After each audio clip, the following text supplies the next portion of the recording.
la expectativa, la hipótesis para el petróleo. ¿Qué tenemos en petróleo?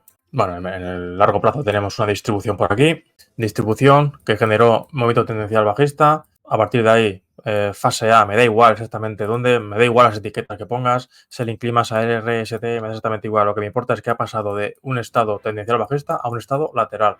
Muy errático, este comportamiento es muy errático, si bien es cierto que es gráfico semanal y que incluye mucha acción del precio, muy errático. Vale.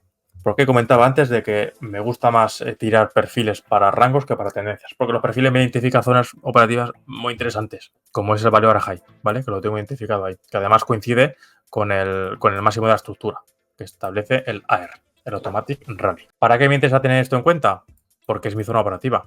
Que hemos comentado antes, en los otros ejemplos que he comentado. Si el mercado rompe la zona de valor, la zona de equilibrio, vamos a analizar la anatomía de este movimiento, vamos a analizar la anatomía del movimiento bajista, pero inicialmente estoy sesgado para buscar entrada aquí y continuar. ¿Por qué inicialmente está sesgado ahí? Porque hay que tener fuerza, porque los compradores tienen que tener compromiso como para enviar el precio fuera. Entonces, como tienen ese compromiso, yo les doy ese input, en principio, a favor de que ese compromiso siga apareciendo, de que sigan empujando y de que tenga continuidad el movimiento. Está sucediendo algo que a mí ciertamente no me preocupa para valorar la posibilidad de la continuación alcista. Y es que la siguiente vela tras la ruptura no es una vela bajista. No es una vela, sí es una vela bajista, objetivamente, pero no es una vela que me envuelva la anterior y que me genere un giro violento dentro del rango de nuevo. Cuanto más tiempo pase fuera de la estructura, fuera del rango, fuera del área de valor, sin reingresar, más probable será que el mercado esté aceptando esto y veamos continuaciones. Cuanto más tiempo pase fuera, más probable es ver continuaciones. Entendemos eso. Entonces, operativa en gráfico semanal, diario, ¿vale? En el primer bloque, operativa en ese primer bloque que he comentado antes de temporalidades, es el mapa de ruta nos dice que hay que esperar un posible test tras ruptura alcista. Ruptura, test. Y aquí buscaríamos continuación. Ojo, porque ese es el mapa de ruta. Y como nosotros hay muchos en el grupo que queremos complicarlo más todavía y que somos auténticos profesionales de esto, decimos, que yo, si no soy el Messi o el Cristiano, estoy ahí cerca de ellos. Voy a intentar complicarlo el tema un poco más. Me puedo ir a gráficos intradiarios, para, ¿por qué no?, intentar aprovecharme de ese movimiento. ¿Esto qué quiere decir? Que si el mapa de ruta de la metodología me dice que es probable una visita a esta zona, el precio se encuentra aquí. Para que el precio llegue aquí, tiene que hacer esto, ¿no? ¿Y eso qué es? Eso es un movimiento bajista. ¿Me puedo yo aprovechar de ese movimiento bajista? Si eres Messi y Cristiano, sí, y si no, bueno, hay alguna manera de que también a lo mejor te puedas aprovechar. Y es que es viendo de manera muy clara, muy confiable, muy objetiva lo que está sucediendo.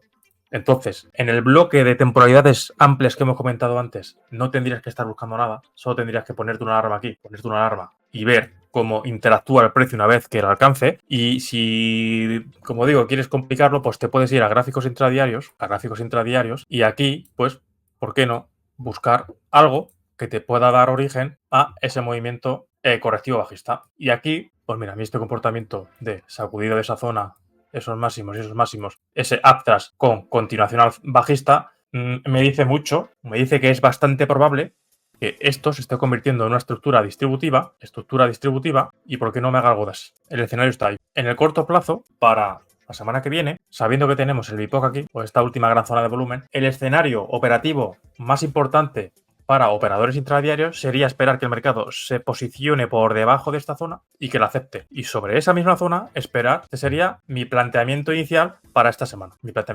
Además, vemos un volumen, bueno, pues igual con un volumen alto, no vemos ese patrón de disminución.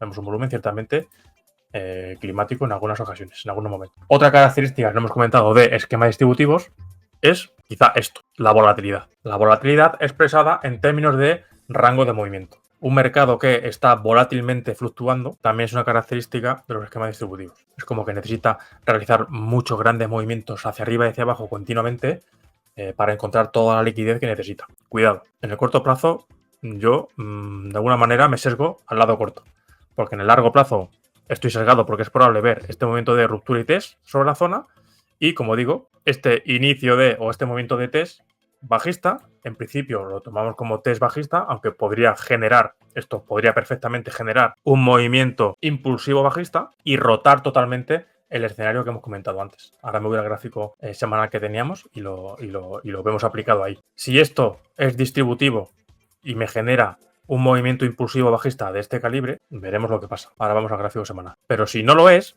o si es distributivo, pero sobre la zona operativa aparecen operadores en el medio plazo con intereses alcistas, puede generar esto que está construyéndose, puede generar el suficiente impulso como para alcanzar la zona operativa que queremos que visite, y al mismo tiempo aquí se puede generar el suficiente interés alcista como para retornar de nuevo el comportamiento del precio, para rotarlo de nuevo alcista. Parece un poco lioso, pero en realidad es únicamente entender cuáles son las zonas operativas. La zona operativa es esta, es la verde que comento. Esta es la zona operativa. En base a lo que haga el precio, cuando llegue a ella, veremos. Cortos con confianza es si el mercado en el corto plazo, si el mercado se posiciona por debajo de esto y me deja un test aquí puedo ir cortos con confianza hasta aquí, no más, no busques más, porque la zona operativa es la verde. En realidad sería algo tal que así. Esta es la zona operativa clave que tenemos identificada. Podemos tratar esto como el mínimo de la estructura y a lo mejor me deja esto. Rotura de test aquí y aquí. Eso es lo que yo estaría buscando. O sea, buscar entrada aquí y buscar entrada aquí, en las zonas operativas. Al test tras este movimiento de ruptura. Volvamos al semanal. Si el mercado, si esa estructura que acabamos de ver, que se está desarrollando ahí, genera ese movimiento que hemos dicho que es probable también que suceda, en plan que esto sea distributivo y tenga este efecto bajista, aquí la cosa cambia, porque tendremos que el precio ha reingresado a la zona de valor. Tenemos que el precio ya ha reingresado a la zona de valor. Entonces aquí, para mí es más probable que suceda esto, que tengamos un test por dentro a la zona y que de nuevo nos vayamos a visitar el VPOC o nivel más operado de lo que tenemos en pantalla. Esta es un poco la dinámica. Inicialmente, como digo, ya que los compradores han tenido la capacidad de romper al alza, les doy un puntito a favor y voy a tratar ese movimiento como efectivo, a no ser que lo que vea aquí y lo que vea aquí me diga que es lo contrario. Por eso digo que siempre hay que analizar la anatomía de los movimientos. Y estos en tiempo real nos dirán cómo seguir actuando. Nos dirán si nuestro planteamiento está siendo correcto o no en ese momento.